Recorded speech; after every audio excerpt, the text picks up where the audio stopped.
Bipolar disorder की दवाई है, ये करती क्या है? ये कुछ 4-5 किस्म के असरात होते हैं इस दवाई के।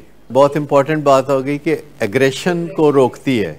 एग्रेशन यानी लड़ने को पड़ना, हवा से लड़ना, इस चीज़ को रोकती है। अच्छा, दूसरी एक ज़बरदस्त बात यह है इन दवाइयों के बारे में कि ये बात मानने का हौसला देती हैं।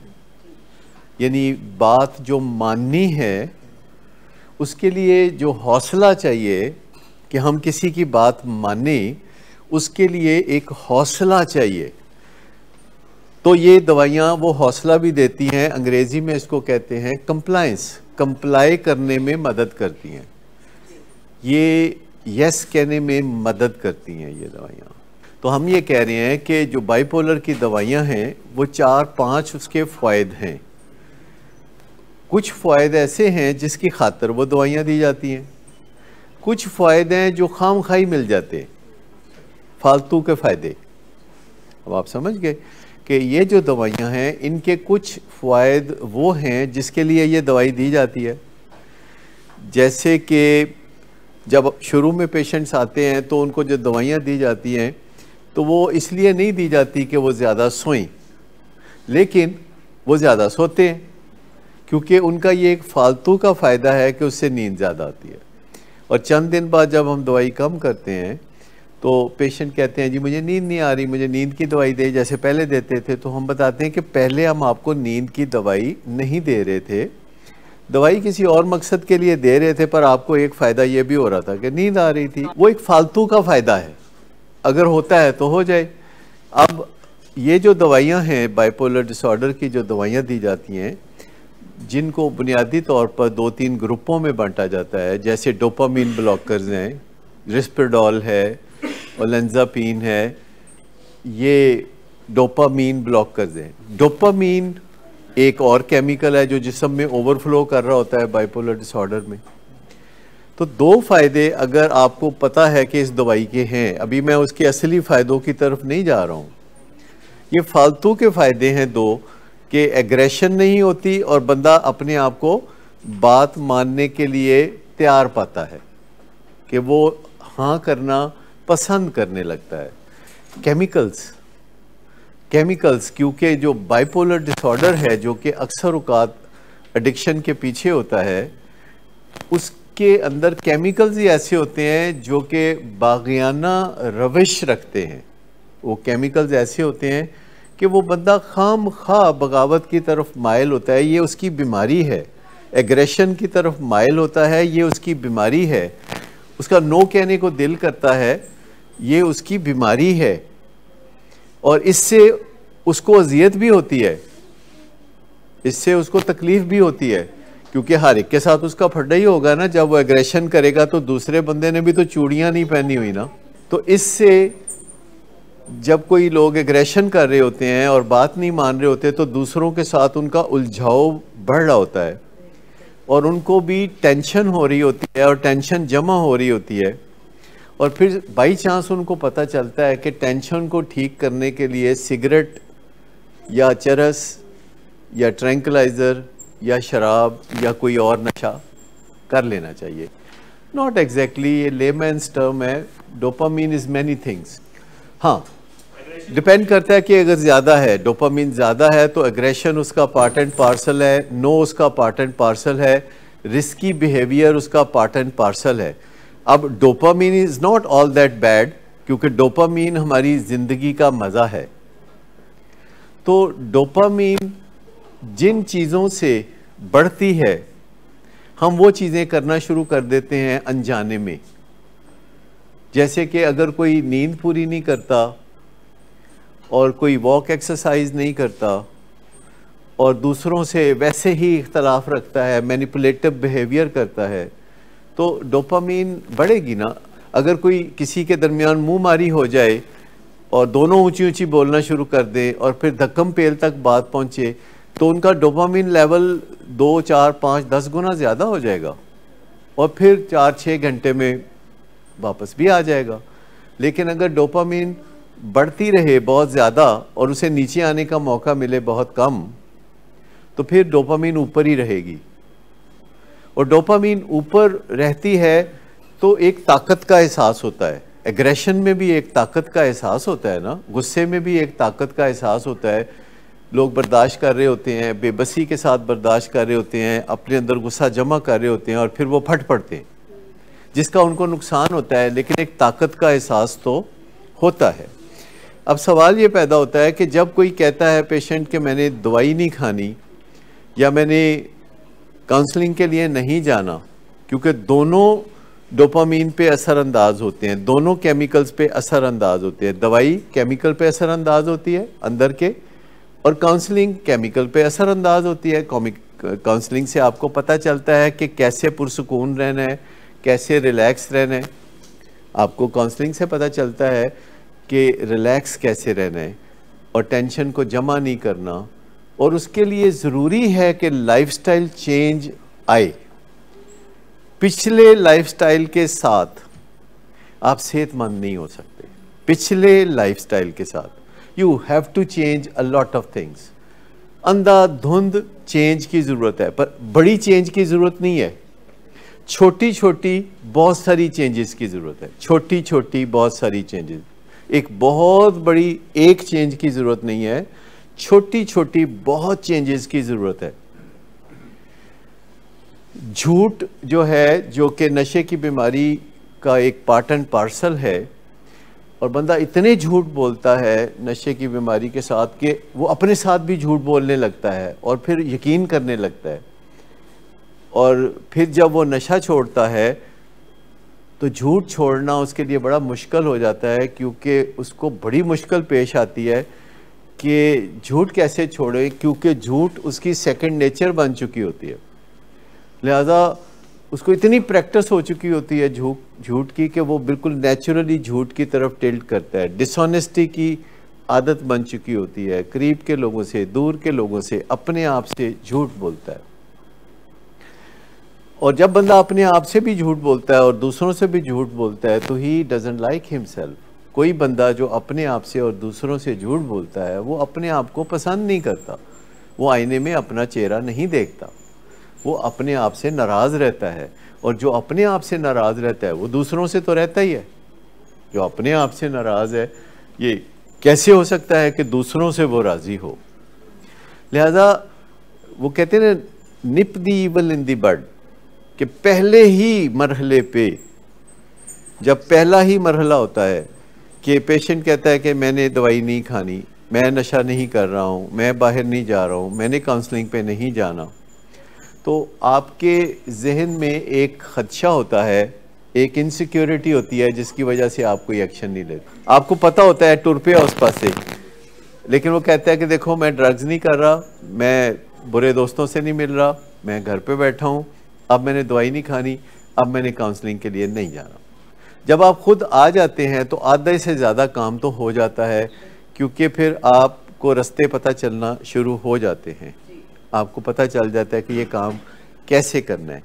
अगर पता हो कि आखिर गल उत्थे ही जाके मुकनी है, जेड़ी गल, तो डर लगता है। लेकिन सवाल पैदा होता है कि पेशेंट कह देता है कि देखो मैं नशा नहीं कर रहा, मैं दोस्तों को भी नहीं मिल रहा, अब मैंने दवाई नहीं खानी, अब मैंने सेशन के लिए नहीं जाना, काउंसलिंग के लिए नहीं जाना। मैं आपको बताऊं कि ड्रग्स ना लेने से बंदा सेहतमंद नहीं होता, तर्ज़े ज़िंदगी बदलने से बंदा सेहतमंद होता है। ड्रग छोड़ने से, वो जो ड्राई ड्रंक की टर्म बोल रहे हैं, ड्रग ना लेने से कोई बंदा सेहतमंद नहीं होता। अगर आपको कोई बताए कि मैं 1 महीने से ड्रग्स नहीं ले रहा हूं, तो इसका मतलब ये नहीं है कि वो सेहतमंद हो गया। असल देखने वाली चीज़ है कि क्या उसका तर्ज़े ज़िंदगी बदला है कि नहीं। जिस तर्ज़े ज़िंदगी में से स्ट्रेस पैदा होती रहती है और जमा होती रहती है, झूठ चलता रहता है, डिसऑनेस्टी चलती रहती है, और बंदा अपने आप को नापसंद करता रहता है और झगड़े उसके होते रहते हैं, तो मुझे बताइए कि वो बंदा किसी भी दिन इस नहज पे पहुंच सकता है कि वो ड्रग यूज़ कर ले। तो बीमारी सिर्फ ये नहीं है कि कोई बंदा ड्रग्स यूज़ करता है, ये तो बंदा अपनी तरफ से बीमारी का इलाज कर रहा होता है। जो बंदा ड्रग यूज़ कर रहा होता है वो अपनी बीमारी का इलाज कर रहा होता है। कौन सी बीमारी?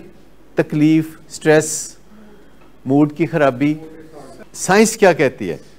गो टू गूगल, ऑलवेज कहते हैं कि क्या ड्रग्स छोड़ देना सेहतमंद होने के मुतरादिफ है? नहीं, ड्रग्स छोड़ देना पहला कदम है। जो लाइफस्टाइल चेंज करने की बात है, अगर कोई बंदा ड्रग छोड़ देता है तो मसला हल हो गया, लेकिन मसला हल नहीं होता, क्योंकि उस बंदे ने जिसने ड्रग्स छोड़ी हैं अगर उसका तर्ज़े ज़िंदगी वही है तो उस तर्ज़े ज़िंदगी में से स्ट्रेस, टेंशन, डिप्रेशन, गुस्सा तो आएगा ना। ये एक ऑन गोइंग प्रोसेस है कि जो कंटिन्यूसली करना पड़ेगा, और इसीलिए ये टर्म्स बोली जाती हैं कि 1 ईयर रिकवरी जिसे हम अर्ली रिकवरी कहते हैं, 2 ईयर रिकवरी जिसको हम मिडल रिकवरी कहते हैं, 3 ईयर रिकवरी जिसको हम सॉलिड रिकवरी कहना शुरू कर देते हैं, हालांकि वो भी सॉलिड नहीं होती, क्योंकि ये बीमारी कनिंग एंड बैफलिंग है। इस बीमारी का नाम है कनिंग एंड बैफलिंग, और ये बीमारी रिलैप्सिंग एंड रिमिटिंग है। ये टर्म्स इसके बारे में यूज़ होती हैं, अगर आप जाके गूगल पे देखें कि ये रिलैप्सिंग एंड रिमिटिंग है। Relapsing and remitting, cunning and baffling के ये बीमारी कहती है कि किसी तरीके से मेरे काबू आओ दोबारा। इस वाहद बीमारी है जिसको कनिंग एंड बैफलिंग कहा जाता है, क्योंकि ये आपको कहती है कि तुम फिरोजपुर रोड से गुजरो जहाँ के तुम्हारा पहला डीलर रहता है, पर तुमने उससे कोई नहीं मिलना, तो ये इतना करके फिरोजपुर रोड पे ले जाएगी। फिर कहती है तुम मिल लो डीलर से, लेकिन सलाम दुआ करना, उसकी सलामती की दुआ दे के और दुआएं लेके तुम वहाँ से रुखसत हो जाना, और तो तुमने कुछ करना नहीं है बिकॉज यू आर फाइन। तो वो उससे सलाम दुआ पे आमादा कर देती है। तो you don't have to reinvent the wheel. आप के पास बना बनाया दुनिया का बेहतरीन स्ट्रक्चर मौजूद है जो कि आप फॉलो कर सकते हैं गूगल पे जाके, यूट्यूब पे जाके, कि बेस्ट स्ट्रक्चर क्या है, सेहतमंद ज़िंदगी की तरफ बेहतरीन रास्ता कौन सा जाता है। लेकिन ये तो ज़िंदगी मौत का मामला है, ये तो ज़िंदगी मौत का मामला है। एडिक्ट्स के हाथों लोग मरते हैं, एडिक्ट्स अपने हाथों मरते हैं, एडिक्ट्स के हाथों लोग भी मरते हैं, घरों में बीमारियां फैलती हैं। विल पावर का काम छोटे मोटे कामों में होता है। विल पावर ऐसे ही है जैसे आपने गाड़ी की चाबी घुमाई और गाड़ी चल पड़ी, लेकिन अभी पहिए खड़े हैं। विल पावर इतनी है, इतना काम कर दे कि आपको हिम्मत हो जाए कि आप दवाई खा लें, ये विल पावर का काम है। और विल पावर कभी होती है कभी नहीं होती, सडनली पता चलता है कि आज नहीं है। ये ग्रैंडियोसिटी है जो कहती है कि मुझे किसी मदद की ज़रूरत नहीं, मैं करके दिखा सकता हूँ, मैं करके दिखा सकता हूँ, मैं करके ये दिखाऊंगा। और फिर शर्मिंदा होता है ऐसा आदमी हर एक के सामने जो ये कहता है कि मैं ये कर दूंगा और मैं वो कर दूंगा और मैं वो कर दूंगा। बंदा वो कामयाब होता है जो हम्बल हो और अपने आप को वल्नरेबल मान ले, कमज़ोर मान ले। वल्नरेबल, अशरफुल मखलूकात होने के बावजूद वो वल्नरेबल भी है। ये ब्रेन हाईजैक हो चुका है एडिक्शन के हाथों फॉरएवर, फॉरएवर एडिक्शन के हाथों फॉरएवर हाईजैक हो चुका है। इसको बचा के रखने, अब ये अपना वोट उधर डाल चुका है। ये जो हमारा ब्रेन है ना, ये ताबे हो चुका है इस बात के और अपना वोट एडिक्शन के हक में डाल चुका है। इसको हमने सारी ज़िंदगी सीधे रास्ते पे डाल के रखना है अपने माइंड से। माइंड में और ब्रेन में फ़र्क होता है। ब्रेन है जिसे हम छू सकते हैं, मगज़ मसाला, और माइंड वो है जो हम मास्टर माइंड रखते हैं और सोचते हैं और इसको चलाते हैं, सॉफ्टवेयर। तो सॉफ्टवेयर डालते रहना पड़ेगा, सॉफ्टवेयर अपग्रेड करते रहना पड़ेगा ताकि इस ब्रेन की जो लगामें हैं वो सॉफ्टवेयर के हाथ में रहे, माइंड के हाथ में रहे। आप फाइंड आउट करें, अपने काउंसलर्स की मदद से फाइंड आउट करें कि इस वक्त दुनिया में नशे की बीमारी से सेहतमंदी का जो सफ़र है वो कैसे अच्छा होता है। जब आप अपने लव्ड वन से या अपने प्यारे से कोई बात कहते हैं कि दवाई खाओ या सेशन पे जाओ और वो कहता है मैंने नहीं जाना, तो आपका काम एक अच्छे तरीके से कहना है। अगर आप कह देते हैं कि भाई दवाई तो खानी है, वो कहता है जी मैं नहीं खानी, आप कहते हैं भाई हमारी खुशी तो इसी में कि आप दवाई खाओ, हमारी तसल्ली भी इसी में है कि अगर आप दवाई नहीं खाओगे तो हमें बहुत रंज होगा, हमें बड़ी तकलीफ होगी, हमें बड़ी तशवीश होगी। ये ज़रा बातें सीखा करें ना। लेकिन उसका मतलब ये नहीं है कि अब आप उसका बाजू मरोड़ के और ज़बरदस्ती उसके मुंह में दवाई डाल के तो उसको खिलाएं। मतलब कहने का यह है कि आपने जो भी कहना है उसके साथ आप अपने जज्बात बता दिया करें कि अगर तुम सेशन पे नहीं जाओगे तो हमें बहुत तकलीफ होगी लेकिन हम जाएंगे, तुम एक दिन नहीं जाओगे हम एक दिन जाएंगे, तुम 10 दिन नहीं जाओगे हम 10 दिन जाएंगे। अगर आप अपने तर्ज अमल को सही रखें तो मैं समझता हूँ कि वो आपको फॉलो करेगा, वो आपका फैमिली मेम्बर है, वो आपको फॉलो करेगा। शायद आपके जहन में वहम है कि आपके पास इख्तियार बहुत कम है। मैं आपको बताऊं कि बतौर फैमिली मेम्बर आपके पास इख्तियार बहुत ज़्यादा है। आपको पता नहीं कि आपके अंदर गोल्ड माइन है।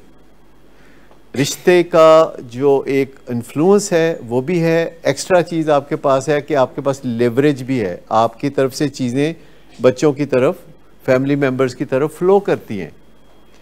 तो आपको कॉन्फिडेंस होना चाहिए कि अगर आप साबित कदम हैं तो आप कामयाब होंगे।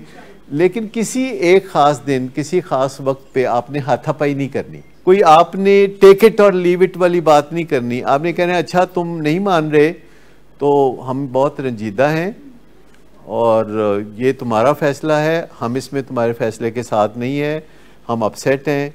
आप अपनी फीलिंग्स बताएं कि आप बड़ी बड़ी फीलिंग्स बताएं कि आपको कैसा महसूस हो रहा है और आप देखेंगे कि जल्दी ही राज़ी हो जाएगा। लेकिन कुछ ना कुछ मुश्किलात मैं आपको बताऊं कि अर्ली रिकवरी में ये जो 100 दिन है ना, बाहर वाले 100 दिन, जैसे अंदर वाले 100 दिन में कुछ मुश्किलात होती हैं तो बाहर वाले 100 दिन में भी उतनी ही मुश्किलात होती हैं। सबसे पहले अपने बच्चे को छोड़ना एक अजनबी के पास, इसमें 5 साल की ताख़ीर होती है, 5 साल की एवरेज ताख़ीर होती है। अपने बच्चे को ये फ़ैसला पक्का करके किसी अजनबी के पास छोड़ना, उसके बाद आप घर पे होते हैं, करवटें बदल रहे होते हैं बिस्तर पर कि आपका बच्चा घर पे नहीं है, वो एक अस्पताल में है और आपके ज़हन में ख्याल आता है कि पता नहीं उत्थे उन्हें खाना भी खादा होएगा कि नहीं। जो 100 दिन बाहर के हैं ना, ये बड़े स्पेशल डेज़ हैं। ये 100 दिन अंदर वाले से भी स्पेशल डेज़ हैं क्योंकि ये रियल लाइफ एक्सपीरियंस है, रियल लाइफ एक्सपीरियंस है और आपने उनको बिल्कुल नए अंदाज में डील करना होता है। आपने कुछ येलो स्टैंड्स होते हैं जिनके ऊपर अमल करना होता है, क्योंकि जैसे स्लिपरी लोग होते हैं, स्लिपरी जगह होती हैं, ऐसे स्लिपरी थिंग्स भी होती हैं। आपको पता है स्लिपरी थिंग्स कौन सी होती हैं? स्लिपरी थिंग्स, ये स्मार्टफोन स्लिपरी थिंग है, ये गाड़ी का स्टीयरिंग ये बहुत स्लिपरी होता है। गाड़ी की जो पावर है, एक बच्चा जो है वो गाड़ी के स्टीयरिंग व्हील पे बैठता है और जब रेस देता है तो अच्छा, ये जो येलो स्टैंड्स होते हैं ना, इसके अंदर सबसे जो बेहतरीन हिकमत अमली है वो ये होती है कि क्या आप में दम है, यानी दम है। क्योंकि वालिदैन में इतना दम होता नहीं है कि अपने बच्चे को ना कहें किसी लाड प्यार वाली चीज़ के ऊपर। जब भी आप अपने बच्चों से डील कर रहे हो तो सबसे पहली बात यह है कि always operate from love. Fear से ऑपरेट ना करें, लव का ऑपोजिट होता है फियर। तो कभी भी डरे ना कि इसको मैं ना कहूँगी या कहूँगा तो ये पता नहीं नाराज़ हो जाएगा, कुछ भी नहीं होता। आप आराम से कह देते कि नहीं बेटा ये बात मैं नहीं मान सकता, और ये बात कहते हुए दिल में उसका प्यार रखें, इज़्ज़त रखें और उसकी कैपेबिलिटी पे यकीन रखें और इस बात पे यकीन रखें कि आपका और उसका एक बड़ा ही लाजवाब रिश्ता है। हमारे पेशेंट्स के अंदर कुछ प्रॉब्लम्स भी होते हैं। मिसाल के तौर पर वो कुछ चल रहे होते हैं, वो सेशन में भी आ रहे होते हैं, वो दवाई भी खा रहे होते हैं और वो समझ रहे होते हैं कि बहुत कर रहे हैं हम, टू मच, जैसे उनको मान हो जाता है अपना कि हम सेशन भी अटेंड करते हैं, हम दवाई भी खाते हैं, तो हम दसो और मैं की करा। वो अपने पुराने दोस्तों को भी बीच में कभी कभी जाके मिल आते हैं। देखिए, स्ट्रक्चर को फॉलो करने का फ़ायदा उस सूरत में है कि आप स्ट्रक्चर को फॉलो करें। स्ट्रक्चर से बाहर निकल के जाके उधर भी राज़ी कर लेना और इधर भी राज़ी कर लेना, इससे बात बनती नहीं है, इससे बात नहीं बनती। जब किसी को ट्रेनिंग मिलती है तो उसको ये ट्रेनिंग भी मिलती है कि नशों के असरात क्या होते हैं, नशों को प्रोसेस कैसे किया जाता है, शराब कैसे बनती है, नई शराब, पुरानी शराब, 100 साल पुरानी शराब, इनमें क्या फ़र्क होता है कि नहीं होता, हर चीज़ बताई जाती है। फिर जाके तो काम आगे बढ़ता है। लेकिन अगर आपका बच्चा ये कहता है कि जी सारे ही नशई ने शहर, तो वो असल में ये कहना चाह रहा है कि मैं नशइयां नाल मिलना चाहना। आप ट्रांसलेट कर लिया करें ना कि ये नशइयों से मिलना चाहता है। लेकिन स्लिपरी लोग और स्लिपरी जगह और स्लिपरी चीज़ें आपके बच्चे के लिए नहीं है। आप अपने, और जो बात तो बच्चे ने आपकी माननी है या नहीं माननी, वो तो उसकी साइड है ना, कि वो कहता है मैंने दवाई नहीं खानी। फोन तो तुसी फड़ाते हो ना उन्होंने, गड्डी तो तुसी देंदे हो ना। मतलब बहुत सारी चीज़ें ऐसी हैं जो कि आपकी तरफ से फ्लो करती हैं उधर। पॉकेट मनी उस बच्चे और उस बीवी का हक होता है जो ताबेदार होती है। दवाई एक एग्रेशन रोकती है, दूसरी ये कंप्लाइंस पैदा करती है, तीसरा ये आपके मूड और मिजाज को बैलेंस रखती है। ये जो दवाई होती है बाइपोलर डिसऑर्डर की, ये मूड और मिजाज को बैलेंस रखती है। आपका मूड किसी एक डायरेक्शन में बहुत दूर तक नहीं जाता। ये आपके ख्यालात को ट्रैक पे ले आती है। ये दवाई आपके ख्यालात को ट्रैक पे ले आती है। फिर आप ऐसी डिलूजनल बातें नहीं करते कि दूसरे उससे परेशान हो जाएं। और खुद से बंदे को पता नहीं होता कि मुझे इस दवाई की ज़रूरत है कि नहीं। ब्लड प्रेशर के मरीज़ को पता नहीं होता, डायबिटीज़ के मरीज़ को पता नहीं होता, सिर्फ सर दर्द के मरीज़ को पता होता है कि मुझे पॉन्स्टोन खानी है। लेकिन बाकी सबको नहीं पता होता कि मुझे दवाई की ज़रूरत है। जब दिमाग ही बीमार हो तो उससे हम कैसे तवक्को रख सकते हैं कि वो अच्छा फ़ैसला करे। और जब दिमाग में थोड़े मसले हों तो फिर इर्द गिर्द के लोग जो मोहब्बत करने वाले हैं और जिनके आपके स्टेक्स साझे हैं, नफ़ा नुकसान एक जैसा है, तो उनको मौका देना चाहिए कि वो आपके लिए फ़ैसले करें और फ़र्ज़ कर लें कि वो जो भी फ़ैसला करेंगे कि वो आपके लिए अच्छा होगा। क्योंकि आपको किसी ना किसी पे भरोसा करना होगा ज़िंदगी में, क्योंकि इंसानों के बगैर गुजारा नहीं। पिछले सारे साल में बताता रहा हूँ कि मैंने पिछले अक्टूबर में चाय छोड़ी थी और आज उसके मुझे पता है कि 400 दिन पूरे हुए। 400 दिन, यानी मैं यूके गया था और फिर मैं चाय को वहीं छोड़ के आ गया। लेकिन अभी भी टीवी पे जब चाय का इश्तिहार आता है तो मैं अभी भी मेरा दिल उधर गिरता है। और वो इश्तिहार बड़े अच्छे बनाते हैं चाय के, जिसमें मोटिवेशन होती है कि चाय पिएं। सर्दियों के दिनों में ज़रा उनका सीज़न भी होता है। दिल करता है, फिर अपने दिल को समझा लेते हैं कि तुमने वो क्या वजह थी, जो असल वजह थी जो तुमने चाय छोड़ी थी। तो मुश्किल होता है। और ये चाय के बारे में, सिगरेट के बारे में या चरस शराब के बारे में एक ही बात है। मैं आपको बताऊं कि कोई नशा आसान नहीं, कोई नशा मुश्किल नहीं। अगर आप देखें तो दुनिया में कहा जाता है कि सिगरेट का नशा छोड़ना सबसे ट्रबलसम है। इससे भी ज़्यादा फिर हमने देखा है कि ये जो खाने पीने का नशा है ना, बिल्कुल नशइयों वाली बातें होती हैं। जो खाने पीने के नशे में मुब्तला होते हैं, बिल्कुल नशइयों वाली बातें। हर वेले पूछ रहे होंगे किहड़ी चीज़ कित्थों मिलती है, तो उहदे च की ख्वास ने, तो उहदे च की हुंदा है। जिसका जो भी नशा है ना, उसके लिए वही एक अहमियत वाली चीज़ बन जाती है। लेकिन मैं आपको बताऊं कि जब हम नशे छोड़ते हैं तो हम सबसे बड़ा तोहफा पाते हैं, उसको हम कहते हैं नफ्से मुतमईन। ये जो नफ्से मुतमईन है, जब आप अपने आप के साथ होते हैं और आप खुश होते हैं, आप अपनी कंपनी में खुश होते हैं। लेकिन जब नशे से ताज़ा बंदा निकल रहा होता है तो कड़ाके निकलते हैं। कोई भी ये नहीं कहता कि ये एक बहुत इजी काम है। लिहाजा जब आपका बच्चा एक दिन नशे के बगैर गुजारता है तो आप नोटिस करते हैं, आप उसका जिक्र करते हैं। जब वो एक हफ्ता नशे के बगैर रहता है तो आप खुश होकर दिखाते हैं।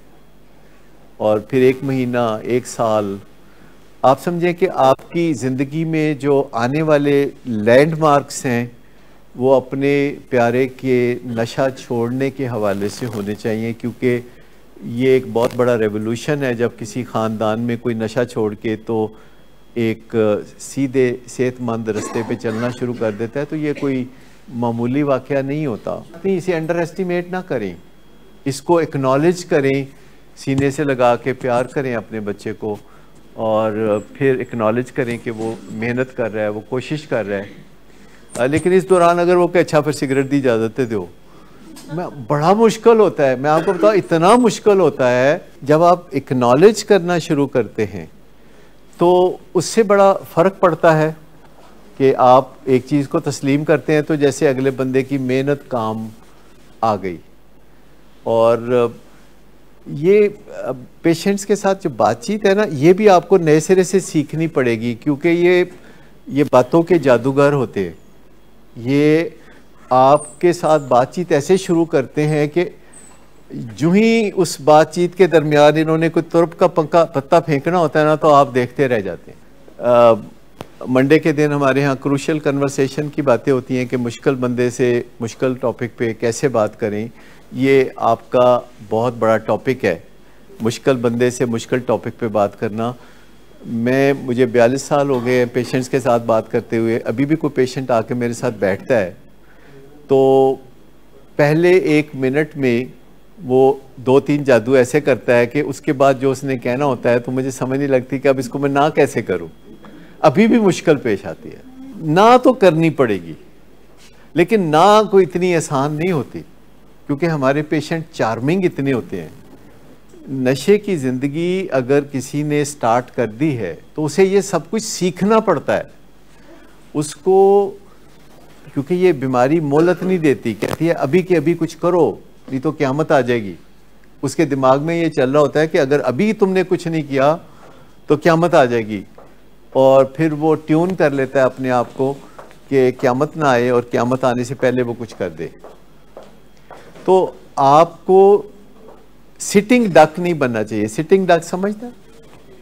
सिटिंग डक, इजी टारगेट नहीं बनना चाहिए। यू मस्ट लर्न कि नो कैसे कहना है, नहीं कैसे कहना है, इसकी प्रैक्टिस कर लें।